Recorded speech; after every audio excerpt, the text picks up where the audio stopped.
mental ability was, I can see this place being so beautiful. That physical ability is Pastor coming ripping up this carpet, throwing it out the window, setting it afire. Okay? So my mental ability are all the things that I can strategically put in place. The physical ability is getting it done. Now, what did we say about Moses? It could only have been what? God-given ability. Some of those things that he did, it could only be God, right? So that's what we rely on when we talk about skill versus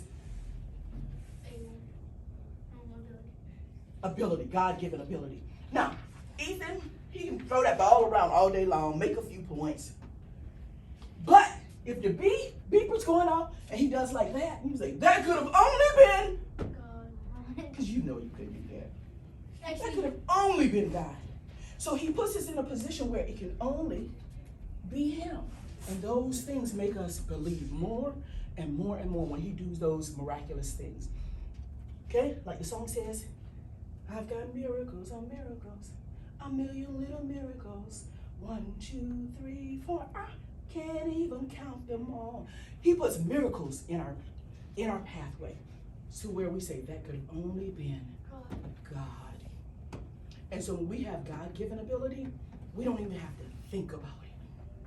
Right? Who do you know that can just get up and preach? I can just throw him a word. Tambourine, go. Preach. You put me off to You better come on with it. A tambourine. Blessing God with the high sounding cymbal, praising God with the high sounding cymbal, knowing that even with playing with the tambourine, it creates a certain rhythm, a certain cadence that reflects the heartbeat and the pulse of worship in that moment. And as I'm blessing God with the tambourine, I'm creating a sound that is joyful and rejoicing to the Lord for the goodness, the good things he's done in my life. So that's just one perspective of using the tambourine to praise God.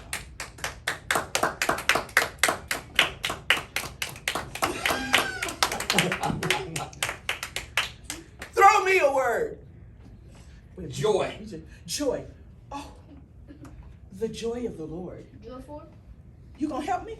Yep. Xavier, you gonna help me? Yep. Go ahead. Uh-oh. I want to do it next. Xavier's our special guest. He's about this. Go. Joy. Joyful? Joyful. See, that's a word. Another word you're throwing out. Let's see. See, we got training up here. Go. Joyful. I am joy unto the Lord for all he's done for me. Yeah, joyful. I might better take this one. Okay. All right. Y'all ready? Joy. Okay. Jesus over you. Okay. When Jesus is over you, there can be nothing but joy in your heart. Now, sometimes it gets a little cloudy.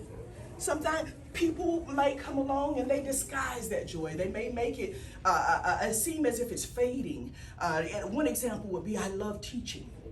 It's a joy to me. But sometimes it's cloudy with all of the things that life comes with, and the rules and regulations, and people want you to teach a certain way, and you know the heart of the children, you know what they need. And so that joy, you said Sunday, that sometimes that joy can turn into things that you love to do, can turn into a job or a task, okay? One of those Sundays, we were talking about joy, we were talking about things that you love to do, your ability to do them. Now, joy, when I think about joy, I think about the overpowering goodness of God allowing me to love something so inherently, or to just embrace something so freely that, oh God, sometimes I get a little.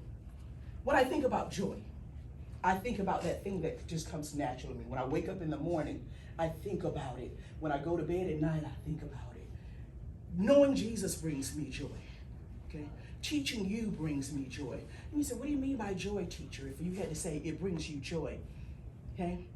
It allows me, even though I'm pouring out, it fills me back. You see what I'm saying? As I pour out, some type of way it loops back and refills me, if I could say that. Kind of like one of those things. I pour it out, but some type of way it loops back and refills me, comes back in me. That's what I'm saying. When I pour